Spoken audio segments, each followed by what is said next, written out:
मराठवाड्याच्या छत्रपती संभाजीनगर जिल्ह्यातील बैल बकरी जनावरांसाठी प्रसिद्ध असलेल्या वडोद बाजार येथील सोमवारी आठवडी बाजारात जनावर व्यापाऱ्यांनी खरेदी विक्री व्यवहार बंद करत जाचक अटी रद्द करण्यासाठी काही काळ व्यवहार बंद आंदोलन केले होते।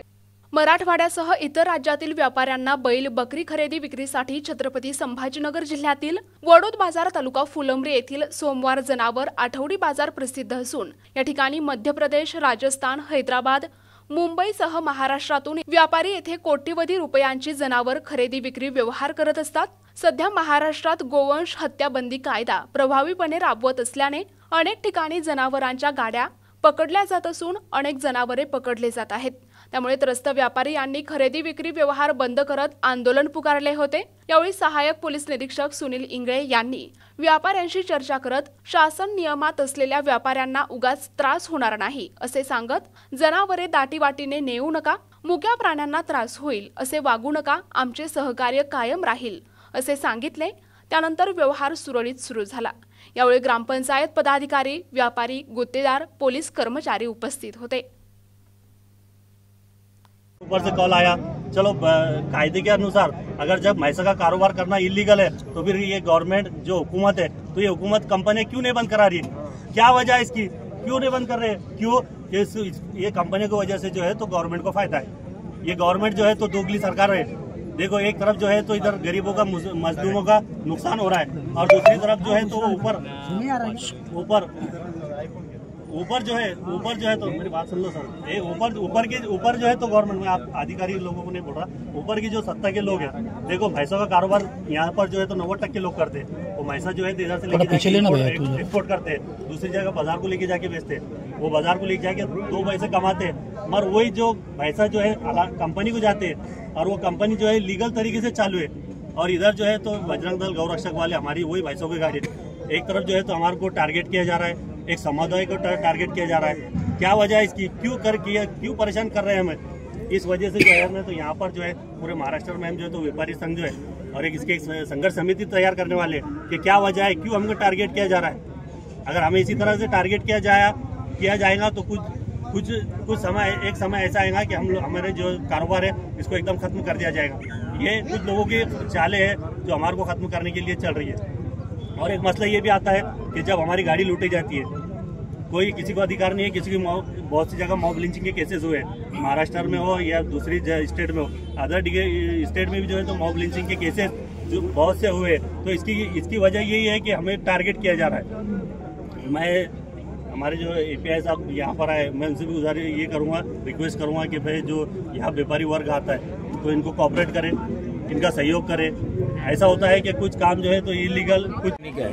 आज आमचं मागणं आहे, आम्ही सगळं व्यापारी मंडळ इथे व्यापारी मंडळ सगळं उपस्थित आहे।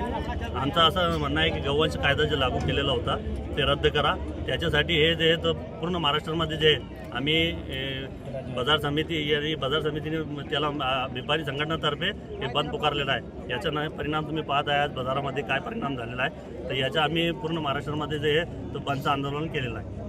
गोवंश बंदीसाठी केलं की तुमच्यावर जे कारवाई होते त्याच्यामध्ये जे आहे ना असं आहे की गौवंश कायदा लागू केला ना त्याच्यामुळे जे आम्हाला जे ना आमची आर्थिक परिस्थिती निर्माण झालेली आहे। आम्हाला आम्ही जे कारभार करतो त्याच्यामध्ये आम्हाला दिक्कती, परेशानी येतात आणि आम्ही जे माल एक बाजारातून दुसऱ्या बाजारात नेतात तर आमच्यावर हमले होतात, मॉब लिंचिंग केसेस होतात। याच्यामुळे आम्ही बंद पुकारलेला आहे। व्यापारी यांच्या संदर्भात का कशाच्या नाही, व्यापाऱ्यांनी जे आज स्ट्राईक केलं तर त्यांचं मत असं आहे की जनावरांच्या गाड्यांवर कारवाई होते आणि इथून जे बाजार जातो तर त्यांनी आज खरेदीसाठी हे केलेलं आहे, बंद केलेलं आहे। तर त्यांना तुम्ही काय सांगाल? आज या ठिकाणी व्यापाऱ्यांचा जो राज्यव्यापी बंद आहे तर या संदर्भात आम्ही त्यांच्या समस्या जाणून घेतल्या, त्यांचं जे म्हणणं आहे ते ऐकून घेतलं आणि त्यानुसार आता आम्ही त्यांच्या ज्या मागण्या आहेत त्याचा विचार करून या ठिकाणी ग्रामपंचायतच्या वतीनं त्यासाठी सहकार्य करू। त्या ठिकाणी शासनालाही त्या ठिकाणी या सूचना सांगून यामधून कसा मार्ग काढता येईल त्यासाठी आम्ही प्रयत्न करणार आहोत। धन्यवाद। ते जरा या पवार मी केरळहून आलेलो आहे। काय अडचण आहे तुमची? आमचं म्हणजे बैल बाजारला आणली। का आणले बाजारला बैल? बाजारला जर खता द्यायला अडचणी आल्या आणि आमची फॉरेस्टच्या लगट शेती आहे त्याच्यामध्ये ते वन ढोरं याने समजा मालाची नुकसान केलेली आहे। दुबार पेरणीची वेळ आलेली आहे, त्यामुळं बैल इकून आणि हे करायचं आहे आता तर आज पेरणी करायची. आता आज बैल सकाळपासून तुम्ही उभे आहे, तर बैलाला तुम्हाला व्यापारी मिळाला नाही का?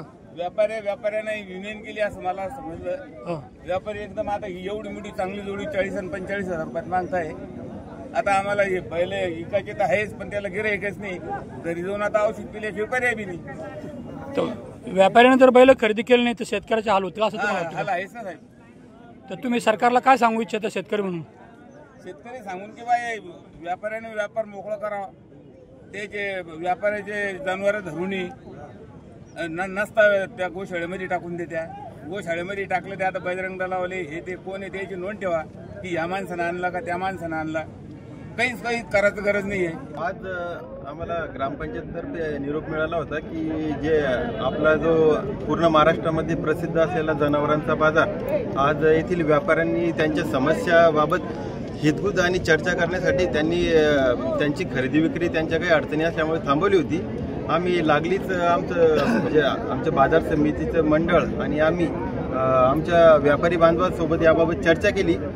त्यांच्या काही शंका होत्या, तर त्याबाबत आम्ही त्यांना मार्गदर्शन केले. जसं जनावरांच्या वाहतुकीसाठी वाहनाचं साईज, शेप आणि प्राण्यांना कृतीनं वागणूक होऊ नये म्हणून आम्ही त्याबाबत त्यांना मार्गदर्शन केले. तसेच शासनाने जे टॅगिंग बाबत जो नवीन नियम काढलेला आहे तर त्याबाबत सर्व व्यापारी वर्गांनी खरेदी विक्री करणाऱ्या जनावरांचं टॅगिंग करावं याचंही महत्त्व त्यांना आम्ही सांगितलेलं आहे. ग्रामपंचायतने आणि बाजार समितीने आम्हाला शब्द दिला आहे की पुढच्या बाजारात ते त्याबाबत बॅनर वगैरे लावणार आहेत. आणि पूर्वी पारपासून चालत आलेला वडोद बाजारचा बाजार यापुढेही शांततेत सुरळीत चालू राहील याबाबत आम्ही आवश्यक त्या उपाययोजना करणार आहोत. तर व्यापाऱ्यांचं असं मत आहे की बजरंग दल किंवा इतर जे संघटना आहे त्या या जनावरांच्या बाजारात ज्या जाणाऱ्या गाड्या आहे त्यांना रोखून त्यांच्यावर कारवाई करण्यासाठी भाग पडतात. तर याबाबत तुम्ही काय सांगाल? नाही, काही महाराष्ट्रामध्ये तशा घटना घडल्या असतील, परंतु आमच्या भागातील सर्व कार्यकर्त्यांशी आमचं कोऑर्डिनेशन आहे. आपल्या वडोद बाजार हद्दीमध्ये तरी असा काही अनुचित प्रकार घडलेला नाही. आम्ही वेळोवेळी बजरंग दल किंवा असे जे सामाजिक संघटना आहे आम्ही त्यांच्यासोबत आमचं कोऑर्डिनेशन असते आणि असा काही प्रकार आपल्याकडे घडलेला नसून सर्व कायदेशीर मार्गाचा अवलंब करून आम्ही कारवाया केलेल्या आहेत वेळोवेळी. प्रतिनिधी दादासाहेब काळे, NTV न्यूज मराठी, फुलंब्री, छत्रपती संभाजीनगर.